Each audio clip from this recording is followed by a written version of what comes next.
Alright, so it's been 2 weeks since I did the patch here. I've already removed the tape. Unfortunately, I thought I was recording and I wasn't. So everything that I've done since the last, or everything I've done since that repair was not filmed.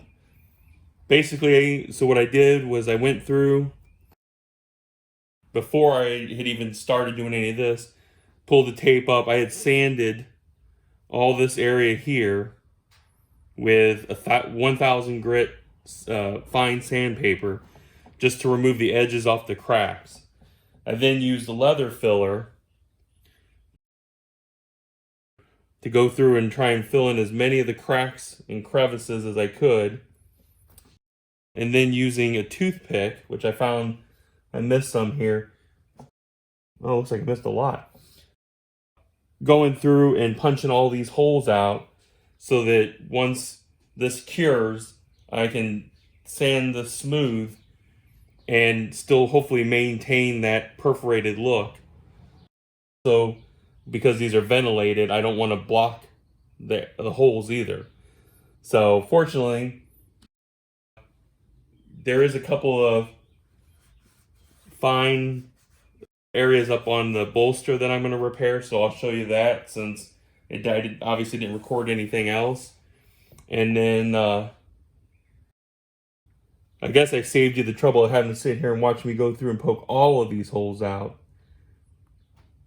Just an FYI, if you're in the market for a car and you want leather seats and you want perforated seats or ventilated seats and they're perforated, make sure that the seats are in really good condition, that they've been well maintained.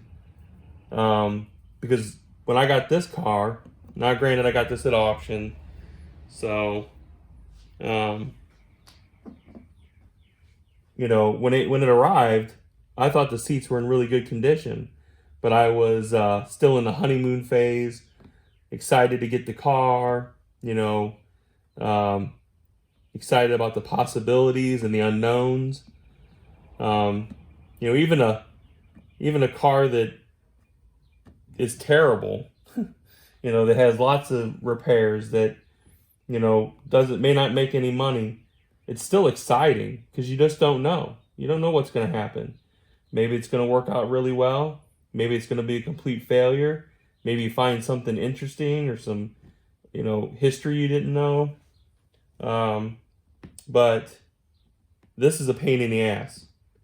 Having to sit here, like, these seats were in such bad condition that, honestly, it probably, if it was affordable, it would have been better just to replace the seat covers instead of going through all this, because this is a hassle.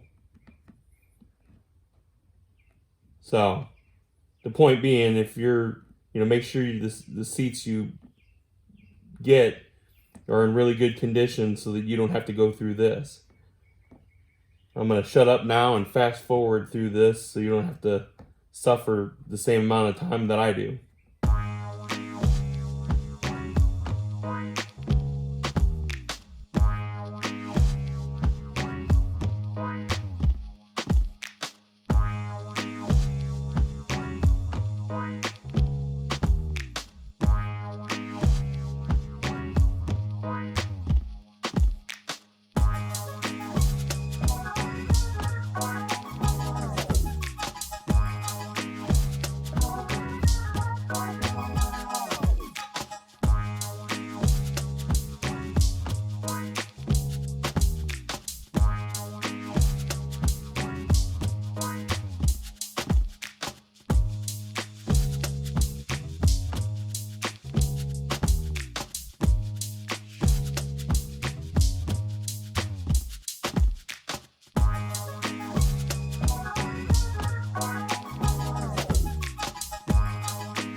Okay, so I've got just a few fine little cracks here. I don't think I'm going to worry about this, honestly, because to be perfectly honest with you, I'm tired of poking holes. So this I think I'm just going to leave as it is, but I do want to take care of these little fine lines here. So first thing I'm going to do is take my sandpaper and just lightly smooth that out. And again, this is just some 1000 grit sandpaper.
Okay.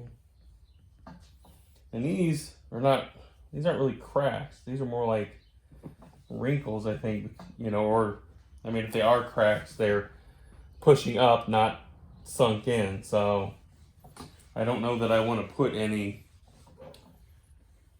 filler on that. But they are much smoother. And then I can go back and hit it with the dye after I clean this all up. Or you can't see it. After I clean up the seat, the lower portion, then I'll come back and dye this as well. So this says that it needs 2 to 3 hours to set up, and then probably 6 hours to fully cure. Well, this says drying usually takes 2 to 3 hours. And it says it fills cracks, holes, and scrapes, flexible, and can be painted. So, yeah, hopefully that's true. Because it's going to suck if when I get done with this, I can't dye it. Or I dye it and it doesn't hold.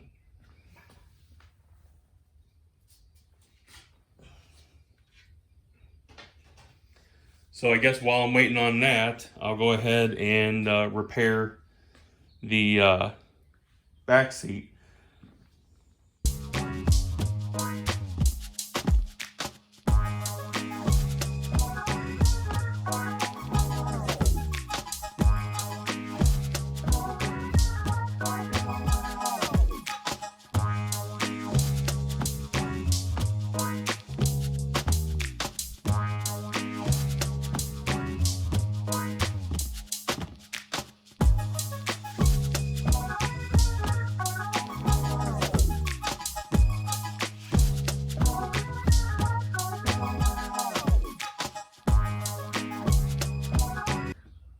All right, so I've got a small tear here and here, some small cracking, might be kind of hard to see. I've also got a scratch here, looks like a scratch up in here, and a small tear over here. None of this stuff, I don't think I'm gonna patch, or I don't think I'm gonna put any, unlike the front seat where I had to put fabric down underneath there and then glue to that. These I don't think I'm going to. I think I'm going to just shoot some glue in there and then press it down. I probably do need to see if I can find the tape though. I took it in the house, that's right.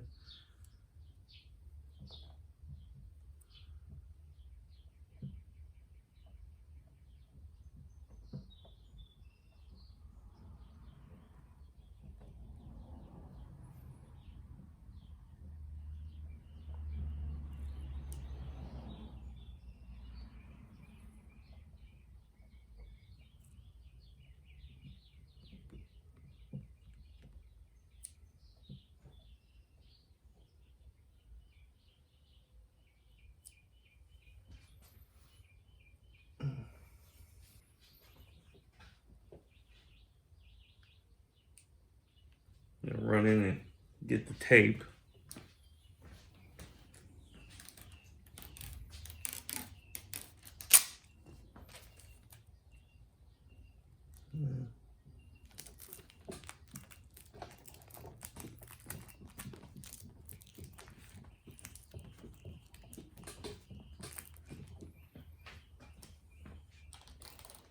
All right, well, that's pretty much it for now.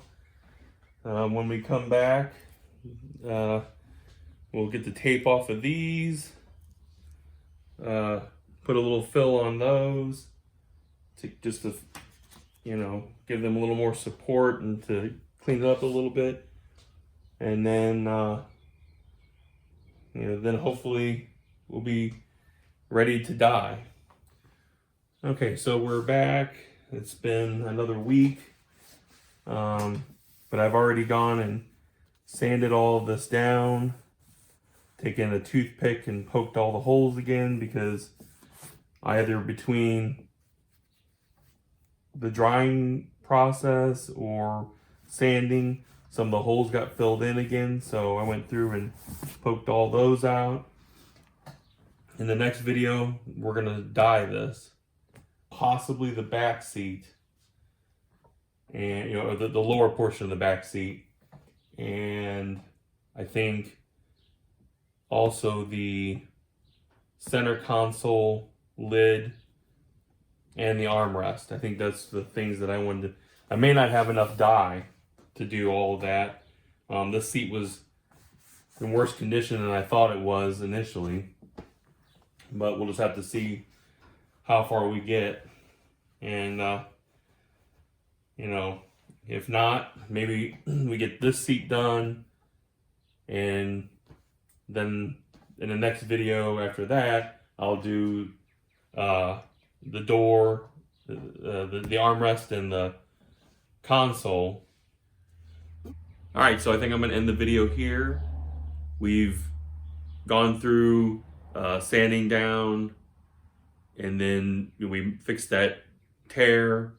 Now we've gone through and filled it in and sanded that down. The next step is to dye it. That's where we're at, and thanks for coming along. I'll see you guys in the next one. Bye.